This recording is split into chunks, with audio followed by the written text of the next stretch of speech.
Hello, friends. So, in the last part of chapter 5, we should discuss the remaining. As we can see, the most of the part has been removed. So, the remaining few must get our attention sharply. આપણે અહીંયા કેટલીક એવી discussion કરવાની છે કે જે સીધી કામમાં જ આવે.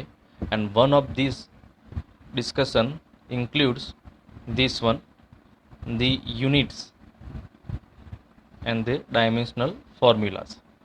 So this part you must have to look and try to remember, because the magnetic quantities have different units. Okay, like Tesla, we are going to first time in the chapter 4, and the CGS unit is Gauss. Okay, their relation, the dimensional formula you can obtain. Meanwhile, magnetic flux, which has a unit of Weber, which is otherwise called Tesla meter square, and you know that flux is a scalar quantity. Okay, you also have to remember magnetic moment. The magnetic moment is has unit ampere meter square. Magnetic moment M is equal to NIA. Simply say IA. So ampere area meter square.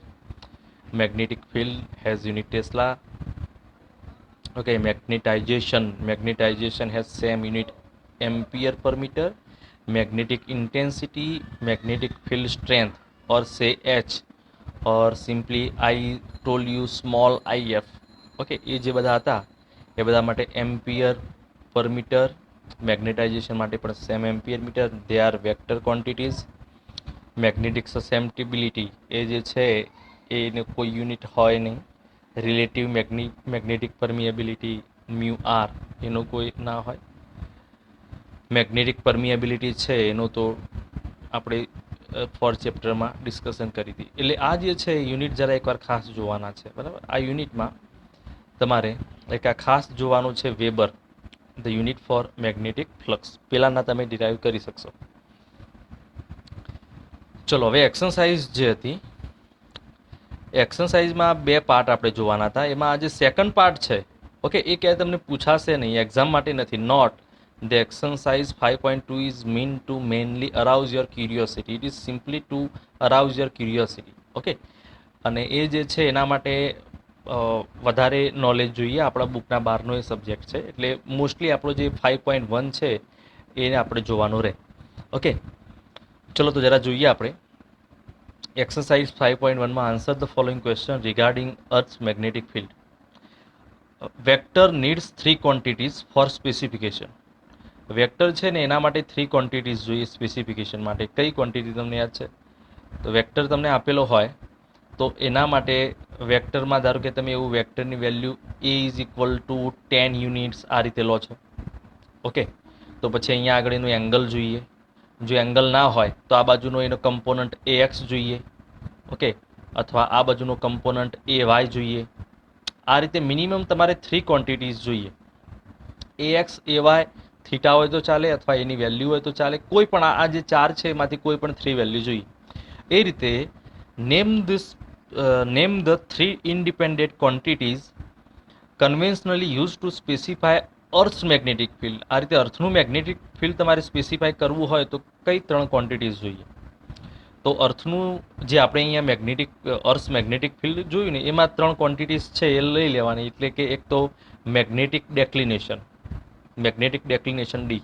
Okay, magnetic angle of dip, dip angle એટલે કે inclination five, આપણે જેને five કહીએ છીએ. Okay, એટલે કે angle of dip એ. અને the horizontal component of earth magnetic field BH. Okay, એ હોય તો ચાલે, અથવા otherwise the vertical component of magnetic field BV એ હોય તો ચાલે. ઓકે, તો આમાંથી કોઈ પણ 3 ક્વોન્ટિટી તમે લઈ લો કે ભાઈ horizontal component of magnetic field, angle of deep કે ડેક્લિનેશન, અથવા આમાંથી કોઈ 3 લઈ લો. ઓકે, તો ચાલે. તો મતલબ તમે અર્થનું જે મેગ્નેટિક ફિલ્ડ છે એને સ્પેસિફાઈ કરી શકો. ચલો, the angle of deep at the location in southern India is about 80 18 degree, would you expect a greater or smaller dip angle in Britain? Okay, the angle of dip at the location in southern India is about 18 degree. Okay, so here let me tell you about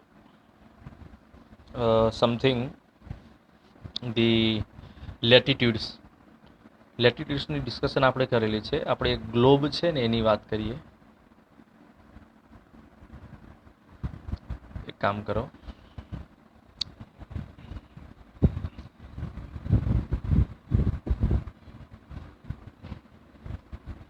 જરા એની હું figure લઈ લઉં. Figure available થતી નથી, હાલ ઇન્ટરનેટના લોચા છે. એટલે માની લો કે આ એક અર્થનું સિમ્બોલિક રિપ્રેઝન્ટેશન છે. This is an earth. Okay, ચલો, અર્થમાં અહીંયા આગળ ઇક્વેટર છે, બરાબર, અને ધ ટ્રોપિક ઓફ કેન્સર અહીંયા આગળ છે, બરાબર. એટલે આપણું ઇન્ડિયા છે સમવેર અહીંયા આગળ છે India. Okay, so here is the India. Wait, vice, okay, ચલો, અહીંયા આગળ ઇન્ડિયા છે એક્ઝામ્પલ તરીકે. ઓકે, અને બ્રિટન છે એ નોર્ધન હેમિસ્ફિયરમાં ઉપરની બાજુ, પોલની બાજુ બ્રિટન જે છે ઉપરની બાજુ છે. અહીંયા આગળ આ જે પાર્ટ છે ત્યાં આગળ બ્રિટન છે. Okay, Britain is an island. તો અહીંયા આગળ આપણે કીધું કે the angle of dip at a location in southern India is about 80 degree. 18 degree છે, તો બ્રિટનમાં એ સ્મોલર હશે કે ગ્રેટર હશે? ચલો, અહીંયા આગળ સાઉધર્ન ઇન્ડિયા જે છે ત્યાં આગળ 18 ડિગ્રી છે, બરાબર. અને તમે ઉપરની બાજુ જાઓ એટલે as latitudes increases the dip angle also increases. એટલે બ્રિટનની બાજુ જાઓ તો ત્યાં આગળ વધારે હોય, એટલે ઘણો બધો વધારે. 80 ડિગ્રી છે ને, તો ત્યાં આગળ તો ઘણો બધો વધારે, કારણ કે અહીંયા આગળ ઇક્વેટર આગળ જે ડીપ એંગલ છે 0 હોય. ઓકે, પછી તમે ઉપરની બાજુ જાઓ એટલે ડીપ એંગલ વધતો જાય, અને અહીંયા પોલ્સ આગળ જાઓ એટલે કે મેગ્નેટિક નોર્થ પોલ આગળ જાઓ તો 90 ડિગ્રી થઈ જાય, બરાબર છે. એટલે સાઉધર્ન ઇન્ડિયા આગળ જે છે એના આગળથી ઉપર નોર્ધન ઇન્ડિયામાં વધે, ત્યાંથી આગળ જાઓ એટલે વધતો જાય. ચલો, next part. if you made a map of magnetic field lines at Melbourne in Australia, would the lines seem to go into ground or come out of the ground? Okay, this is very simple. In this figure, જે Australia છે સાઉધર્ન હેમિસ્ફિયરમાં અહીંયા આગળ છે Australia. Okay, it is a separate continent, બરાબર છે. અને ત્યાં આગળ જો તમે મેગ્નેટિક મેપ ડ્રો કરો તો ત્યાંથી નીચેના પાર્ટમાંથી મેં તમને સમજાવ્યું હતું એ પ્રમાણે અહીંયાથી મેગ્નેટિક ફિલ્ડ લાઇન છે ને નીકળે છે. એકચ્યુઅલી એન્ટાર્કટિકામાંથી નીકળે છે, એટલે ઓસ્ટ્રેલિયાની નજીક આવ્યું એન્ટાર્કટિકા. ઓકે, એન્ટાર્કટિકા છે ઓસ્ટ્રેલિયા નજીક આવ્યું, એટલે તમે ઓસ્ટ્રેલિયામાં જુઓ તો ત્યાં આગળ મેગ્નેટિક ફિલ્ડ લાઇન નીકળતી હોય, અને એ જે છે ને કેનેડામાં એન્ટર થતી હોય. Okay, so simple answer, come out or go into ground or come out. So it is come out, it seems come out of the ground. In which direction would a compass free to move in the vertical plane point to if located right on geomagnetic north or south pole? તમે એવો compass લો, આમ તો compass છે ને, compass એમાં જે magnetic needle તમે મૂકેલી હોય, આ રીતે મેગ્નેટિક નીડલ હોય એ હોરિઝોન્ટલ પ્લેનમાં ફ્રીલી મૂવ થાય ને એ રીતે તમે મૂકેલી હોય. ઓકે, પણ આ વખતે આપણે એવી નીડલ લઈએ કે જે વર્ટિકલ પ્લેનમાં મૂવ થાય. ચલો, માની લો કે નીડલ જે છે આ રીતે વર્ટિકલ પ્લેનમાં મૂવ થાય એ રીતે તમે રાખેલી છે. Okay, kind of this. અને એને તમે અહીંયા આગળ નોર્થ પોલ આગળ, sorry south, magnetic south pole આગળ કે અહીંયા મેગ્નેટિક નોર્થ પોલ આગળ લઈ જાઓ તો કઈ રીતે ઓરિએન્ટેશન બતાવશે? તો એ વર્ટિકલ જ રહેશે, કારણ કે મેગ્નેટિક ફિલ્ડ છે વર્ટિકલી એન્ટર થાય કાં તો vertically come out of the ground. તો જે તમારી નીડલ છે એ વર્ટિકલ રહેશે, એટલે સિંગલ ડિરેક્શન બતાવશે, કોઈ ડિરેક્શન નહીં. એ અપસાઇડ ડાઉન આ રીતે અપ કાં તો ડાઉન ડિરેક્શન આ રીતે બતાવે. અહીંયા આગળ તમારી જે નીડલ છે આ ડિરેક્શનમાં રહે, કારણ કે વર્ટિકલી આ રીતે ઓરિએન્ટેડ કરેલી હોય તમે એટલે.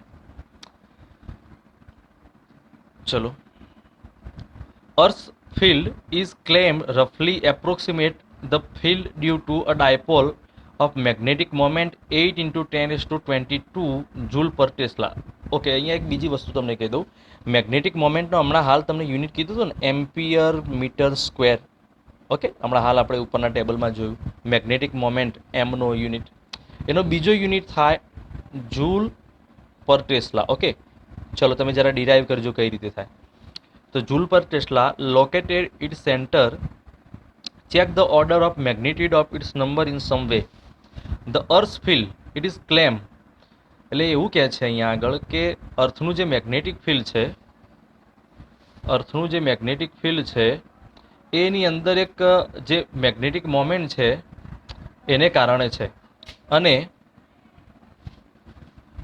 તો અંદર જે આ જે આપણે અંદર અઝ્યુમ કરીએ છીએ કે જાયન્ટ મેગ્નેટ છે, એની મેગ્નેટિક મોમેન્ટ છે, એ magnetic moment M is equal to we are given 8 × 10⁻22 joule પર ટેસ્લા. તો એની મદદથી તમે અર્થનું મેગ્નેટિક ફિલ્ડ જરા કન્ક્લુડ કરો તો બહુ સિમ્પલ છે. મેં તમને લાસ્ટ એક એક્ઝામ્પલમાં કીધું હતું કે ધારો કે આ આપણો ડાયપોલ છે વિધિન ધી અર્થ, અને આ જે છે ને એની ઇક્વિટોરિયલ લાઇન કહેવાય. અને ઇક્વિટોરિયલ લાઇન ઉપર તમારે મેગ્નેટિક ફિલ્ડ જોવું હોય તો આપણા ડાયપોલની ઇક્વિટોરિયલ લાઇન ઉપર જે હતું ને KP/R3, એ પ્રમાણે અહીંયા આગળ B is equal to μ0/4π. So this is called કે પીની જગ્યાએ magnetic dipole moment M/R3. Okay, આની અંદર તમે વેલ્યુ પ્લેસ કરી દો. μ0 એટલે 4π × 10⁻7/4π. ઓકે, એમ કેટલી કીધી આપણે 8 × 10⁻22/R3.